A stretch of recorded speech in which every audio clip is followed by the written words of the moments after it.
Ladies and gentlemen, welcome back to what is our final webinar series of the Power of Sourcing 2025. And if you've been with us here until the end, kudos to you, because I know that you've learned a lot, been inspired a lot, and that we have one more cherry on the cake for you today. My name is Adrian Kolf, and I'm the co-founder and CEO of Matcher. With Matcher, we are a global embedded RPO company whereby our sourcers, coordinators, and recruiters work directly into clients like TikTok, Booking, Stripe, Revolut, Miro, Deal, Lyft, but also companies like Action, Ineco, and Heineken. We are always curious to get in touch with senior leaders and talent if they could use any flexible recruitment support, whether it's to quickly open up a new country, a new office, whether there's all of a sudden a hiring peak, or they just want to remain flexible and work with absolute experts. We would love to get in touch with you. Now, I'm excited to announce the next guest. But before I do that, please, if you have any questions, share them in the chat, and we'll get to them at the end of the conversation. Or if they're so important, I'll jump in and we'll address the question right away. So without further ado, I would love to welcome on stage Sandra Feldmann. Hello.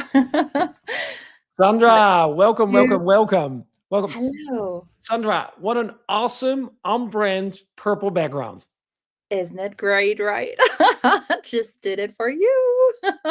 So good. Love it. I definitely need to amp up my game here now that you are dialing in with purple lights in the background. I also got to do something. Hey Sandra, prior to you coming on stage, we talked a little bit, right, in terms of your career and in terms of what you've been doing, and the terminology that I used was you are an HR influencer, and frankly, that's also the reason why we invited you to come on this webinar series. Can you tell me a little bit, HR influencer, what does it mean? How did this come? And of course, then I will give the stage to you. But I'm just curious. Well, yeah, it's a bit of a peculiar journey, honestly, because it all started with my maternity leave. And while I was on that, I missed my team, and I got a little bit bored too. So what else to do rather than write a book? So I decided to write a book about talent sourcing with my work bestie, Ben. And it started as a fun project, to keep in touch, to exchange ideas, to just brain together, because we're such talent sourcing nerds or talent attraction nerds, one could say. And we always wanted to write down everything that we practiced. We did that. We did it really seriously, employed a designer for the book cover, and published it then finally on Amazon. And while writing the book, I researched so much about different topics because I really wanted to make it thorough. And I thought, oh, this is cool and that is cool. So I learned a lot. And then I started to post about things. And suddenly people approached me and were like, hey, do you want to be on my podcast? Do you want to come to a webinar with me? But also, do you want to post for our brand? And I was like, hell yes. And keynote speeches and whatnot. It was just amazing what happened suddenly. And it all went pretty quickly. And also the numbers, like the followers on LinkedIn, rose to now 26K, which is quite big. But it just happened super naturally, honestly, and I tried a lot of different things, not because I wanted to become famous or something, but because I wanted to challenge myself and jump into cold water and be like, can I really be on a stage and talk about a pretty big topic like AI and HR, Can I really do that? And since then I've just done that and expanded it a little bit, but just to broaden my boundaries a little bit, So Love it. that's my journey. Love it, Sandra. Well, I'm really excited for your topic. Sandra, without further ado, I'm gonna give you the floor, and we'll speak after. Great. Well, perfect. I'm just gonna put here my note. Just give me 1 second. All right. Well, hello. Welcome, everybody. So today we're talking about, yeah, well, a pretty much not so much discussed topic. It's called From Clicks to Contracts, and how viral content and storytelling supercharges talent sourcing or talent attraction.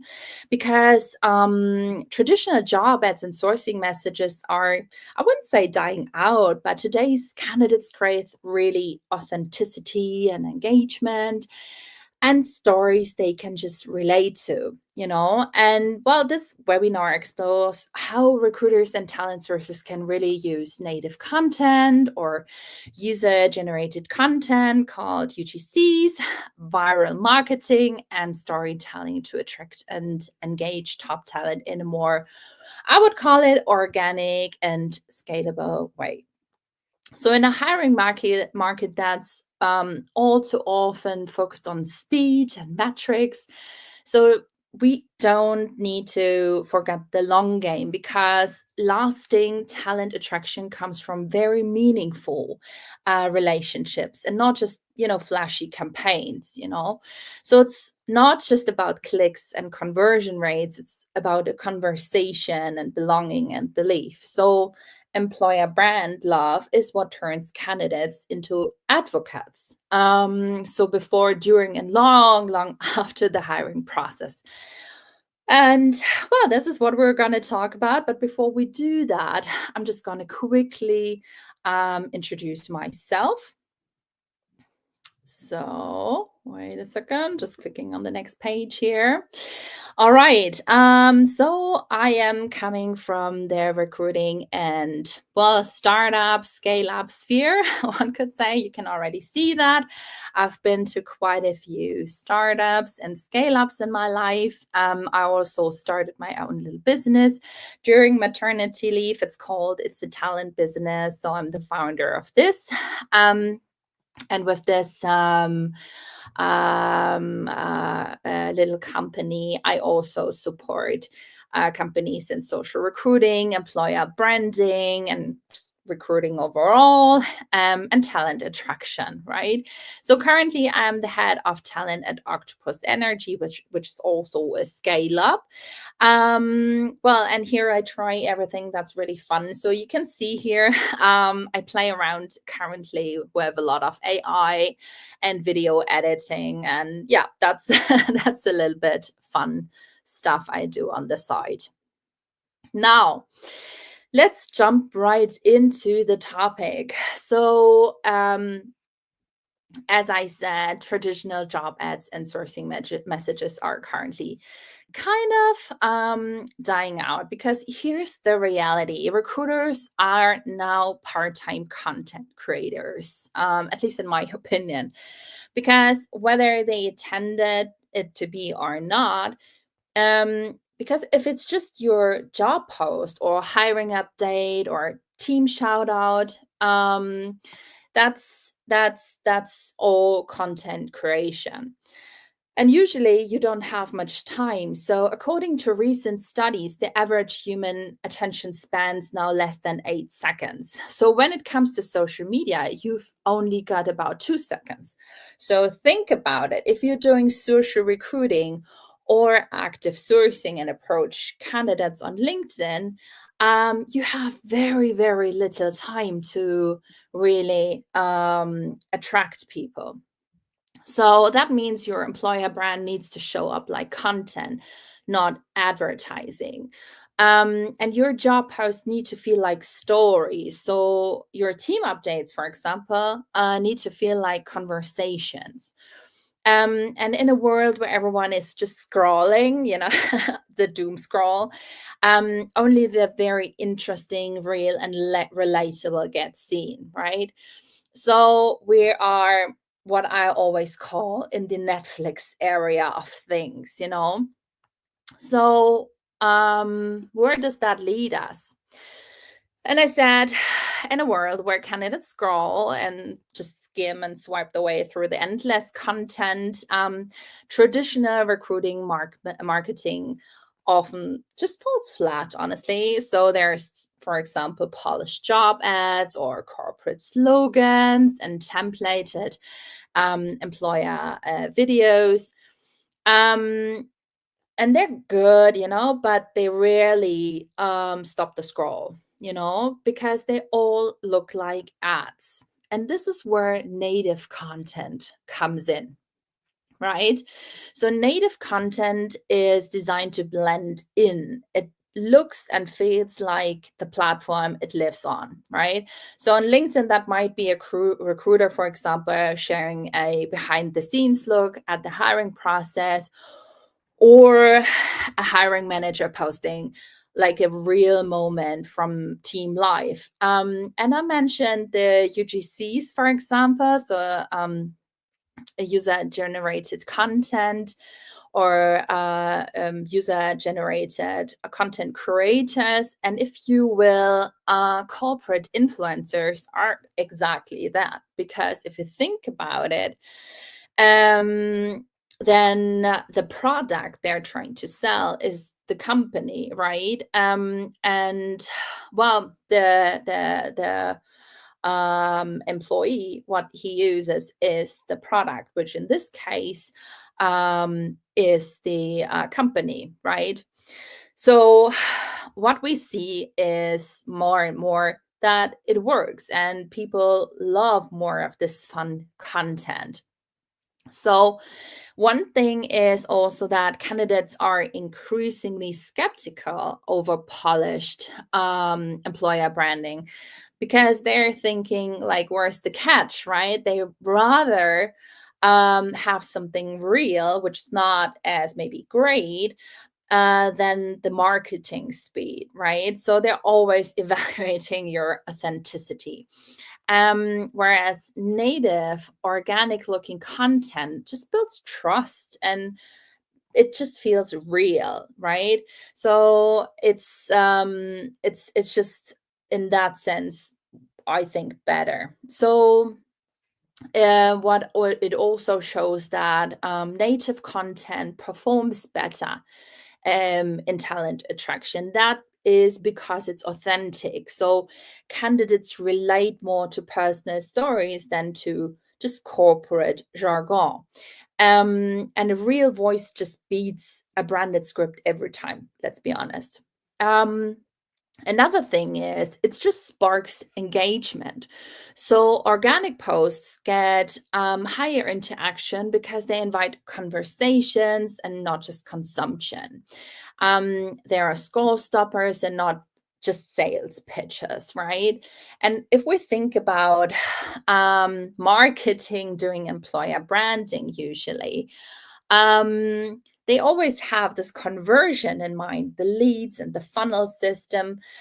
Whereas sometimes all it needs is just touch points to confirm the candidate that they're doing the right decision, that this is their tribe, this is the space they want to be in, right?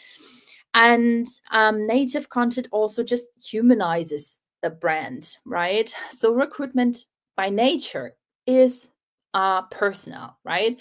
And this is why your content should be too, right? So native content lets people see themselves in your team and not just read about your values, right? So it builds employer brand also over time, So one polished EVP video might impress because it's, nice to watch. But if you have also consistent native content, that creates a narrative, right? And it's also a real-time window into what it's like to work with you. Now, what makes content go viral? And here is this part. It's not fancy graphics, it's or corporate branding or a big ad budget, but sometimes posts really perform well because they feel real. And I put in here an example of myself. This is actually one of my corporations, because I'm HR influencer for the brand Personio. And what you can see here is a post where I advocated Personio, but also weaved in a story. And it was a personal story about how I'm sick of putting, a slick LinkedIn corporate looking picture on my LinkedIn profile and rather go natural the way I am. And it was really big on LinkedIn. It had about 175 impressions and almost 900 people liked it. So that's a lot, honestly. And people see it and share it also with their network. So 5 people even reposted this because they liked it so much, right? So the posts that really take off in talent sourcing usually follow a simple formula, which is having the relevance, emotion, the timing, and just also the simplicity. So don't overcomplicate it, right? So you have to, of course, speak to the pain points or dreams and daily realities of your target talent, but also make people feel something like curiosity or, let's say, humor, recognition, or even discomfort. That's also an emotion people can relate to. But also timing is a big thing. So post when your audience is active and your just message hits the pulse of what they care about. So just don't post on a Sunday on LinkedIn. That's probably the worst you could do. And also just keep it scroll friendly, and keep in mind a lot of people just look on their phone and read those posts. So make it mobile friendly, and also, the sentences should be very reader friendly, no long, big sentences. But make it, no fluff, very human and pretty clear, right? And the thing is, the content that goes viral often looks nothing like traditional recruitment marketing, right? So if you look, for example, at those typical recruiter posts that you see, we're hiring, and join our team. But you could also make it more attractive by using great cliffhangers, or what we call hooks. And then there's also the thing called rehooks. A rehook would be hook, we're hiring, and the rehook would be, and here's why you won't love the job, right?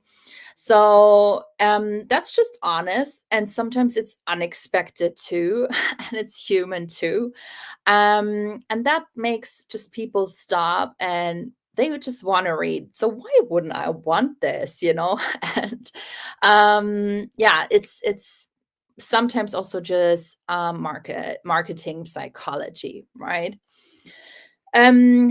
But what always is a thing is it's also storytelling, right?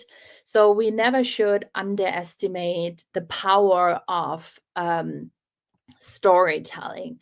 And this is why I would say, for example, also memes are becoming more and more popular on social platforms like LinkedIn, but also posts that support the storytelling, like the carousel post, where people can break down the story into different bits and pieces and can just keep swiping, right?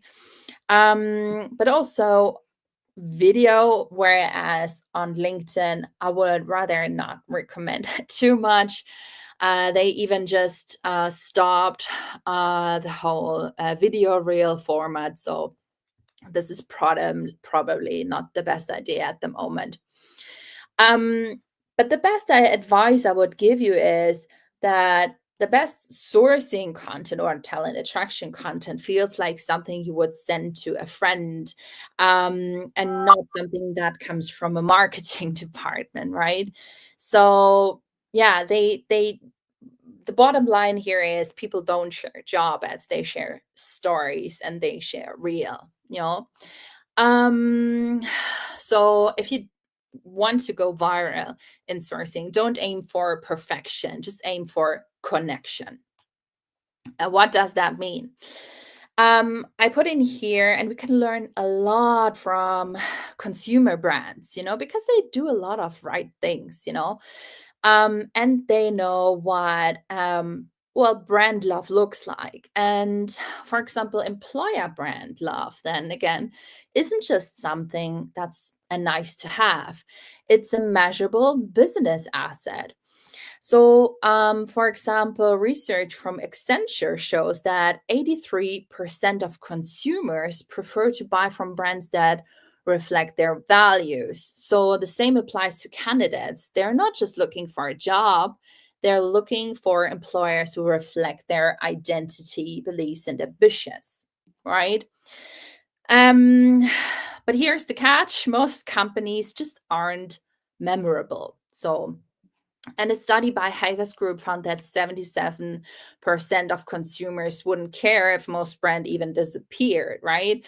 So translated that into the talent world, and you get a harsh truth. Most companies still aren't emotionally resonating with candidates, yet the ones that do, those considered as, let's say, meaningful and outperform their competitors significantly.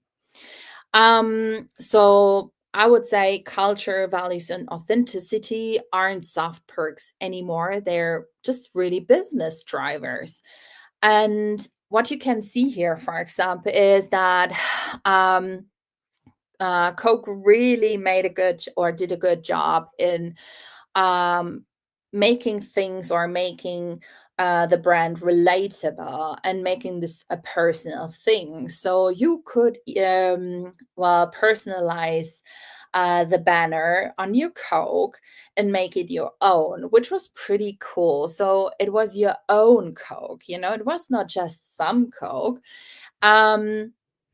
And I guess if you are making this transition from, oh, it's just one employer, but to, oh, that's my employer, or that's a company I would love to work for, then that's really the goal, right?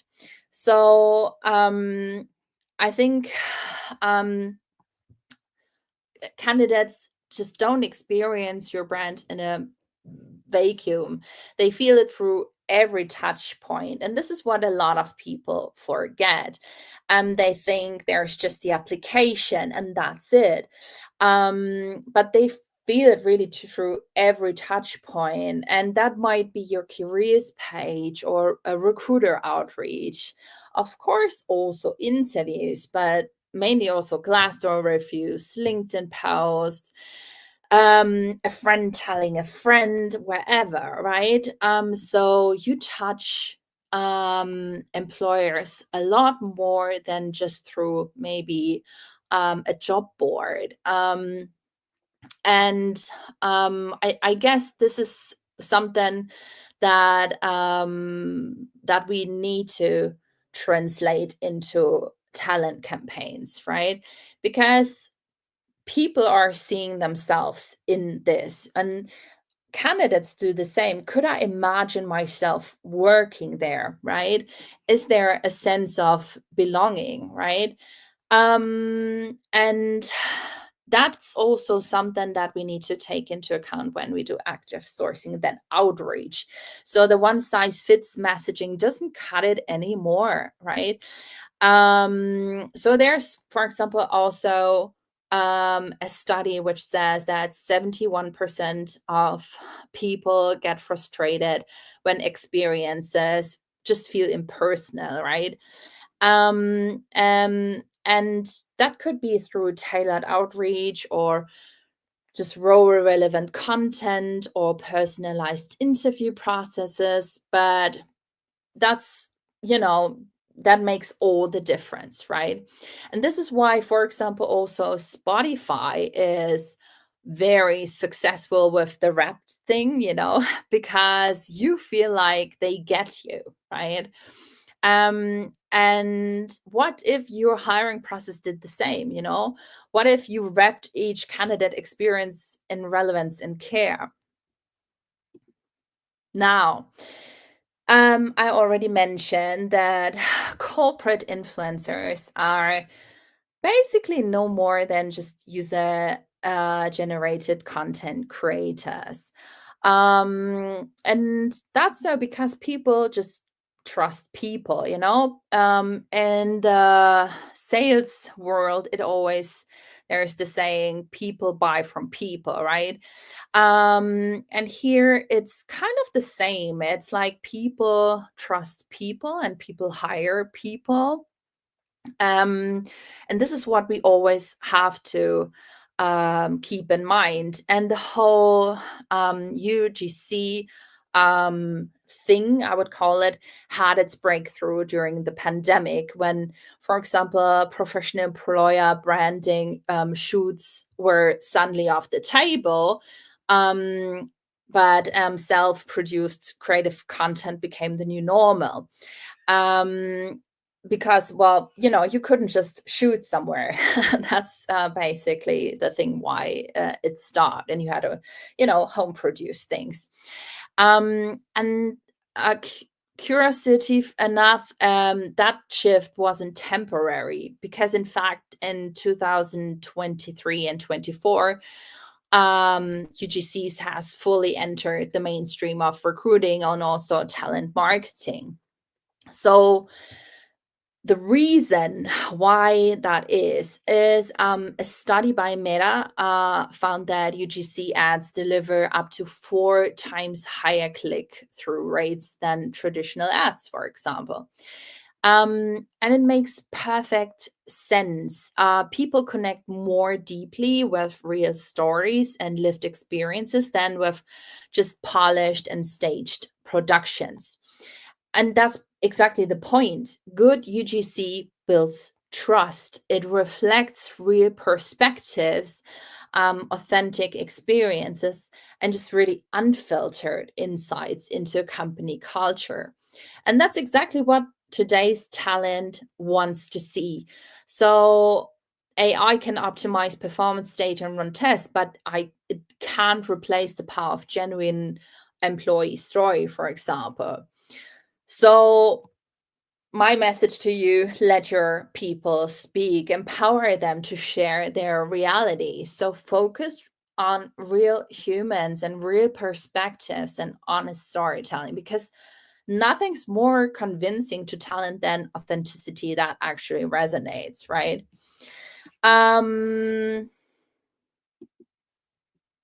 Wait a second. Yeah, and employer brand love, as I said, just happens when candidates feel like they're joining a community and not just accepting a job. And I have here a recent number for UGCs on LinkedIn. So as I said, it's a growth engine, but on LinkedIn, well, it still suffers a little bit of, well, a minor role, I would call it. Well, I mean, of course, the numbers are clear. YouTube leads, and then there's also Facebook and Instagram. But LinkedIn yet isn't the typical UGC platform, but it has a lot of opportunity, and a lot of companies haven't yet tapped into that pond of opportunity. And that's a good thing, because other networks are already flooded with mass content, but LinkedIn in my opinion, remains still a space for high quality, context driven content. So it's actually the perfect environment for thought leadership and also, of course, B2B marketing and employer branding. So for companies, this means less noise and more impact, really. So UGC on LinkedIn faces right now far less competition, and can be strategically used to build really expert status and share real insights and offer authentic glimpses into your culture and into your values. And the good thing is, as you might think about Instagram and TikTok or wherever, it's not about viral dances or challenges or but it's more about credible content or more serious content that influences decision making. So this is why I think it has a lot of potential in the future. And I talked to a lot of people already say there is quite a change already on LinkedIn, and people purposefully tap into the content creation, I would call industry, right? And why storytelling works in talent sourcing. Well, no one gets inspired by bullet points. And I already said we're in the Netflix era. Everyone wants to be entertained. So we usually read the job ads that are the bullet points, like you need 3+ years of experience, you need strong communication skills. And it never made you feel something, right? But our brain really is wired for story and not specs. So stories activate a different part even in our brain. And it sparks also better the memory part, because it creates a connection within you. And well, if you think about how you approach like the traditional job ad, you just skim through, I can do this, I can't, this is interesting, yada yada yada.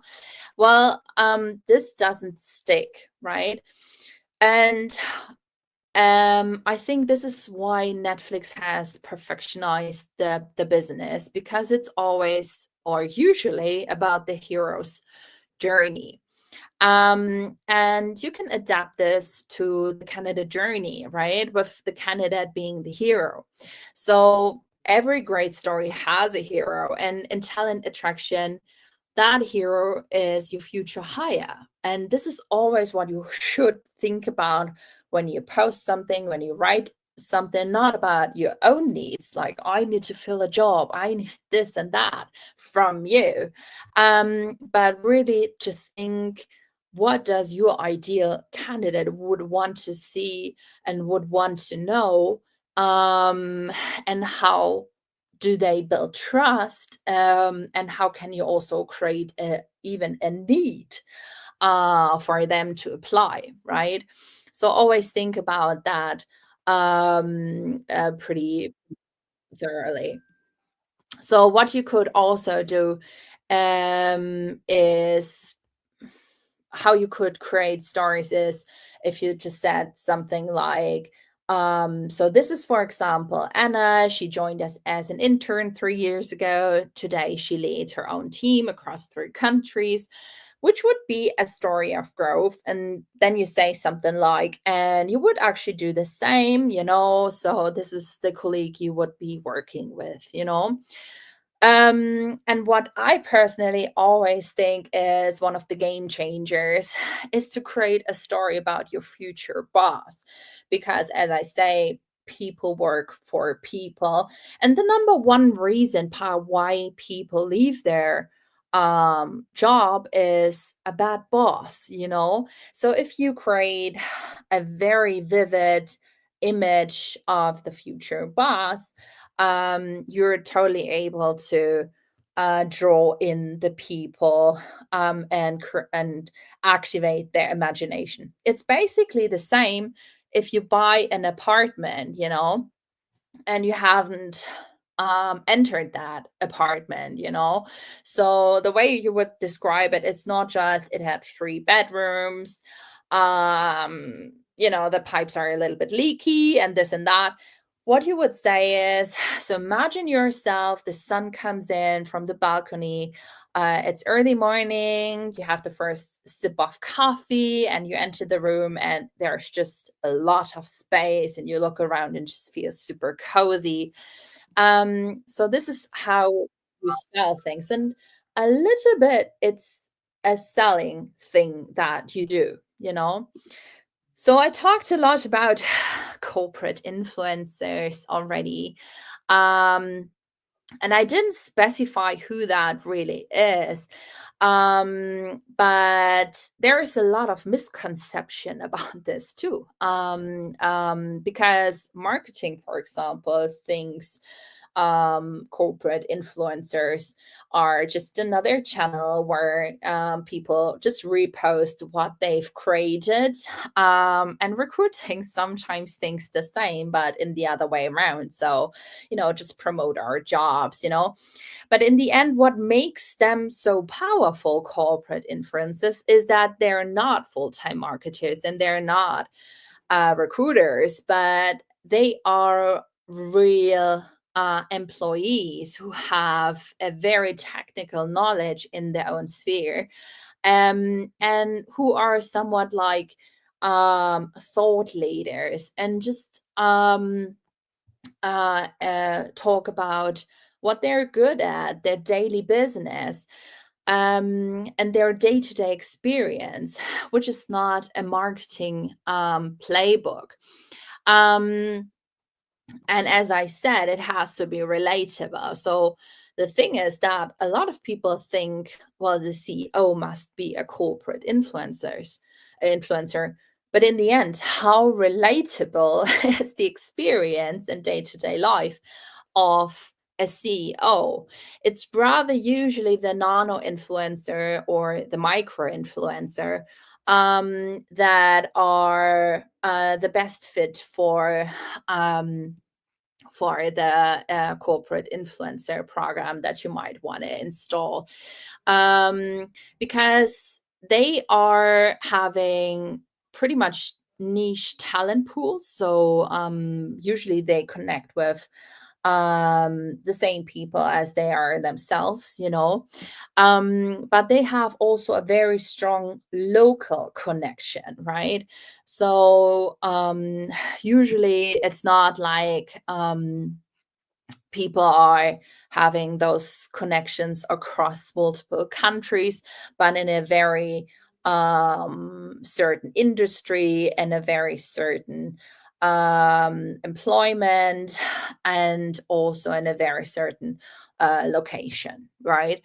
So that's something you should keep in mind, how to select also your corporate influencers and what their real strength is. So I recently heard, well, just let yourself help with or post your content with the help of ChatGPT. And it's like, no, please don't, because then again, you just sound the same as everyone else unless you train it extremely well on your own tonality and stuff. But that's exactly not what you should do. It should be a little bit raw and not polished. So that's the strength of the whole corporate influencer thing. um but coming to the channel side of things, if you think about the future of talent sourcing, we go a lot more into behavioral sourcing, which means we recruit the people where they are, where they naturally are, and that is usually online. They scroll, and this is where social recruiting comes in. And where a lot of people lack the sales mindset, where they create a funnel, and where recruiters know how to set up a funnel, for example, in the Meta Business Ads Manager account, or how to create job ads like this that's converting. And the way we attract talent today isn't really through static job boards anymore. It's one channel for sure, and we should not get rid of it, of course. But it's more added through social recruiting, for example. But on social, for example, your job ad is also competing with, of course, like memes and influencer posts and cat videos and also Netflix trailers, right? So if your content then looks like HR copy paste, it won't even be registered, you know? And this is why recruiters, when they design social content or social recruiting pieces, they should always keep in mind that it's a different game here. It has to be much, much more storytelling with one picture usually. So don't overwhelm the audience with a lot of input, but make it very easy for them to apply. So state like it only takes 3 minutes, no CV if you don't have it at hand, and do it now. So there has to be a clear call to action, right? And that's why the most effective job ads today look and feel like consumer content, because they're just fun, you know, and they're also human and scroll stoppers. They spark curiosity, and probably they're not really compliant, you know, or marketing approved, but that's what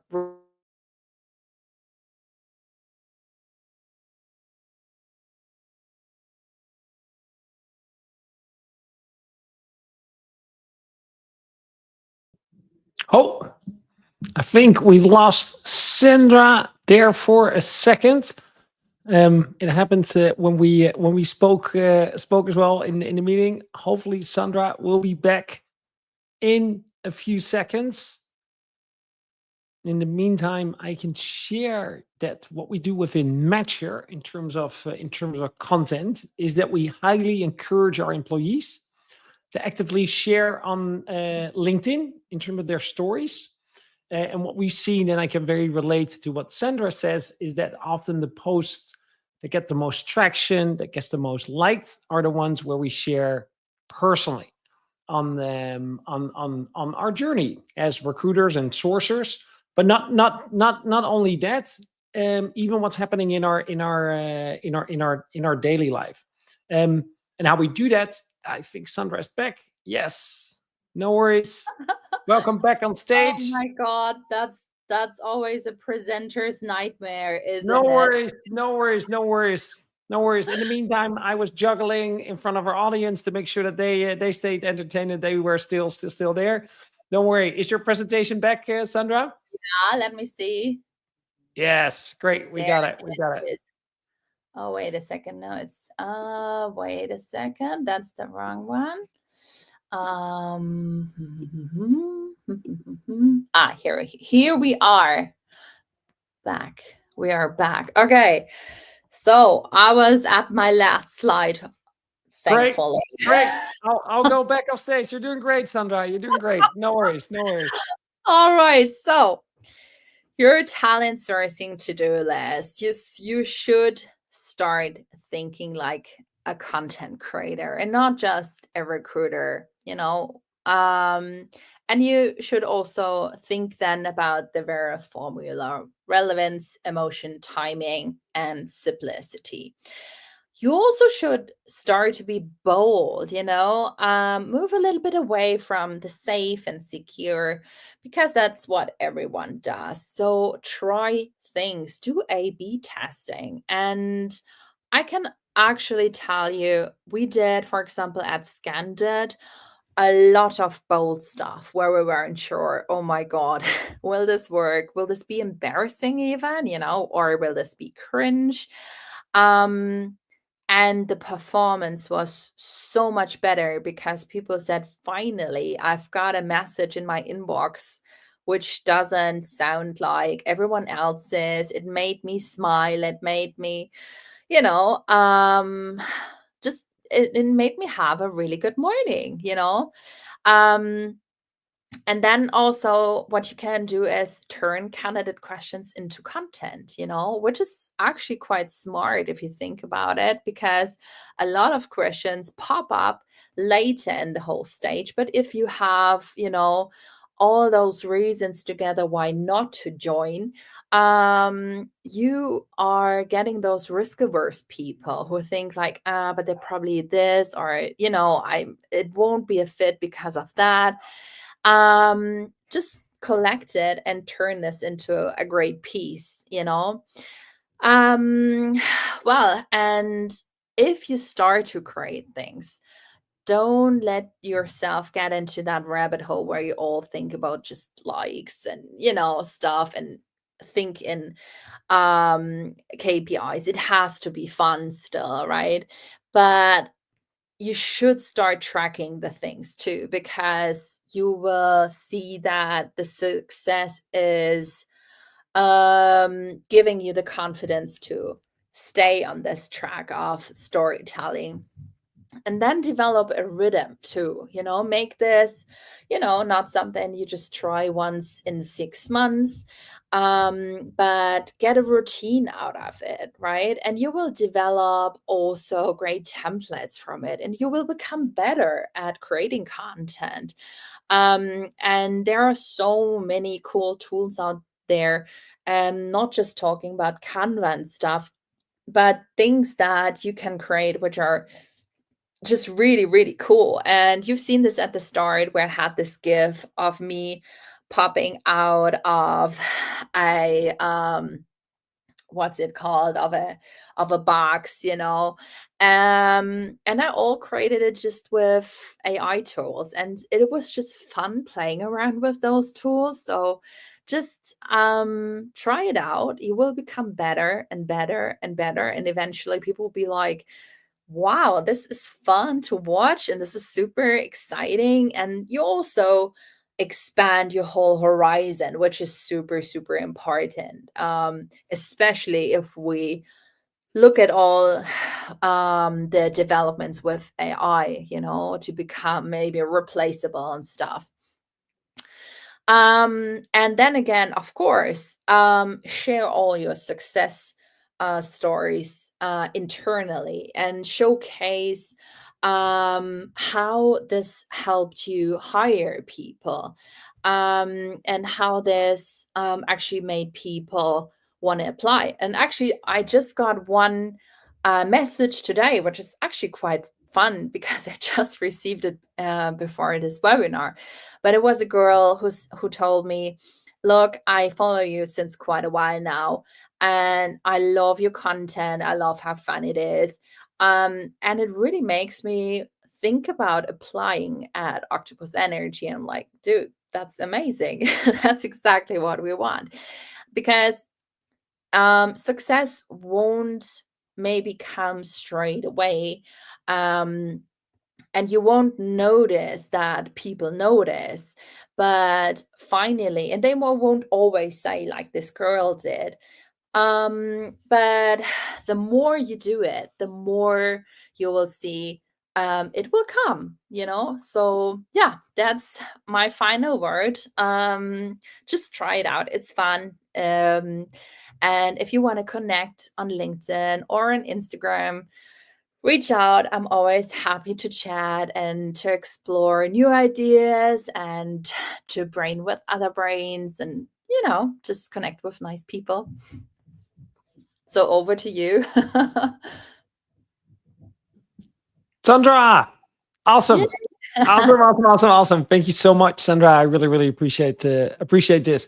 And as you know, the show always goes on, right? Whether we have technical difficulties or whether slides don't show up. So you got back right on track. So great, great work, Sandra. Sandra, in terms of your own journey, right? Like, how did you start? Right? It always seems easy now that you've been on the other side, right? But how did you start? Actually, you can just see my journey. If you look on Instagram, for example, if you scroll just down, the first post look really cringy and just a little bit flat, and they're all made with Canva.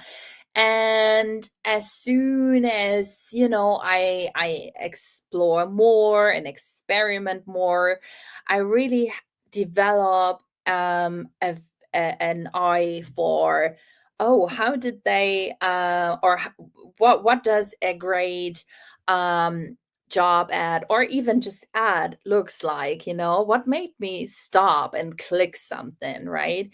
And the more you think about it and may notice things, I think this is where it starts, developing the eye, but developing also your skills and turning, into this creative skills. And then the next step is actually to try out new tools and new techniques. So currently, for example, I'm doing a video editing course. And this is so much fun, honestly, to see Yeah. how video editing works, what techniques they are. And now I can really tell, okay, they use this match cut edit, or they did this and that.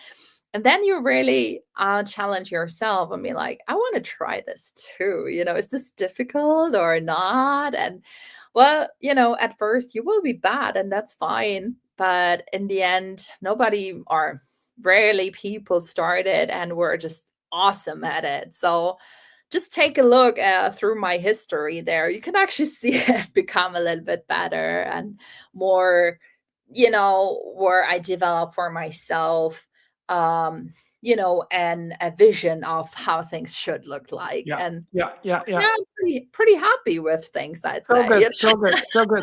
Hey, Sandra, why are you taking a video editing course? Is there a specific reason why you're doing that? Is it just interest, or do you see, hey, with that type of skill, you can do X?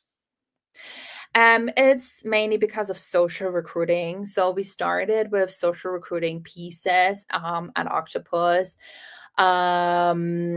And I had to edit it myself because there wasn't any capacity marketing wise, which is a classic basically. So I did it and I figured, okay, I just can do just the basic stuff there, Yeah, yeah, which is fine. But if I wanted to do really great videos. And the thing is, static content versus animated content, animated wins, you know? Because this is also how our brain is wired. yeah, We stop yeah. more for, oh, there is a movement. Is it danger? Is it, or is it fun? This is why, yeah, we always evaluate that a little bit higher. Love it, and I love it that your mentality is like, oh, we don't have budget. Okay, well then let me teach myself so I actually can do it, and then you have the skill as well developed, and it will make you also a better person if you ever work with marketing, right? On these particular topics. Yes. And honestly, the recruiters really got super excited. We got the credits from the CEO, and that really felt good, Yeah, yeah, because yeah, yeah.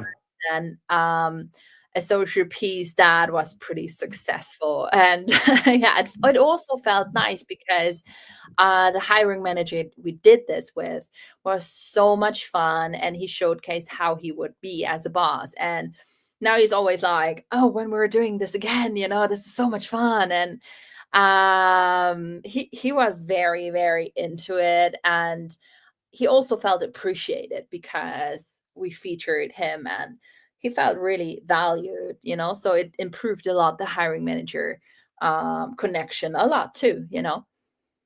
Hey, and Sandra, in terms of AI, right? Like, how much do you use AI for like creativity? How much do you write it? Do you use it for writing posts? Like, let's be honest here. What's your take? I use it a lot because I always want to see how far I can go, honestly. And I developed my own GPT for writing. Um, and I continuously try to improve it. You know, whenever I get another aspect, I add it for my GPT. Yeah, And finally, now I would say it has come pretty close to what I want it to be, which is really, really nice. But it takes a lot of training and, you know, yeah, going back and forth, but also for video creation. That's just amazing. So even if you know like how to edit and stuff, there's always in CapCut the button like, you know, clean the audio with AI or improve your video visually, you know, make yourself 10 years younger. I never used that. Well, oh, so good. I might want to try thank that. I you, just turned 39. Yeah, spider. I might want to try it. I mean, you look like you use AI, honestly, with your white, shiny, you know, can Maybe it like. is. Am I real? Right? Is this the Matrix? I What's don't know who that knows, Sandra? Who either. knows? Who knows? Who It's knows? pretty good. I love it. Oh, so good, so good. Funny story. I remember. So we had this event where we everyone dialed in on Zoom, and we had to take a photo, virtual photo, on the Chinese Wall or on the Eiffel Tower or at the Empire State Building. Right. So landmark buildings, and we Mhm. had to make it funny. Right. So many of us, like, we put our Zoom filters on. You know, you can have like a little beard, you can have these funny glasses, a hat, right? And it works pretty well. And we dressed up a little bit and took a photo then on the Chinese Wall. But the funny thing is, I put a beard filter on, but it was a very slight filter. Yeah. And only 3 days later, after having done probably 20 or 30 Zoom calls, I realized I was looking at myself, there's something odd, and I couldn't pinpoint. And then I realized Oh, I still had the filter on. I still had this filter on. oh, that's me and my ex-work That's so bestie. good. Like when we worked at Scandid, Yeah. we were at Scandid, we were using Zoom, and then we were invited externally to a meeting. I'm not even sure what that was anymore. And we were both in a Google Meet, and then we saw that there is a filter function, and we turned ourselves into strawberries, and we were Yeah. super goofy, like how besties are, right? And he's like, "I'm a strawberry, I'm gonna eat you," you know.